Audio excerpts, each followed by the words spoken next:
Hi, it's Heather Clayton-Staker, President of Ready to Blend, welcoming you to Integrating Inclusive Practices into Blended Learning.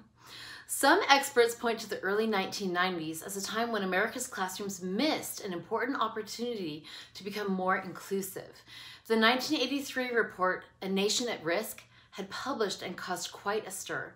The nation started fixating on standards, standardization, and high-stakes testing accountability. The trouble was that the designs for these systems failed to take into account the full realities and needs of all of the students in the system, or how to help bring along all students. Schools became even further entrenched in a one-size-fits-all model. Today, I'm inviting you on a journey to embrace an updated teaching model that will make your classroom more inclusive and welcoming to all varieties of learners, including those of all sorts of backgrounds, cultures, strengths, aspirations, needs, hopes, and circumstances.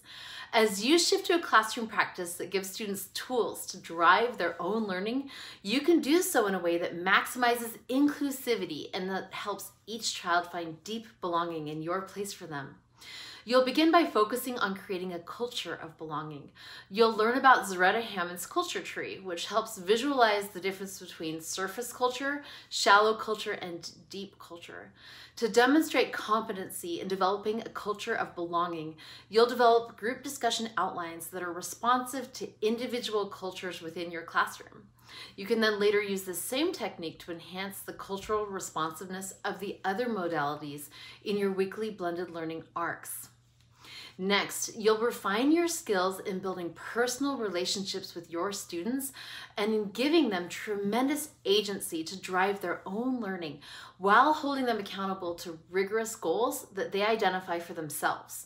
You'll demonstrate these inclusive practices by showing evidence of student-led goal setting and of your one-on-one check-ins with each student to help them reflect on their progress toward their own goals. You can deliberately cultivate a learning environment where all participants treat each other equitably, where students all have access to excellent learning experiences, and where the full community feels valued and supported. That is the vision for your blended learning implementation. That is the hope for the students in your classroom. That is the right direction for your hard-fought efforts. I encourage you on your journey to make inclusivity a central and guiding principle in your work to provide a better learning model for today's generation of learners.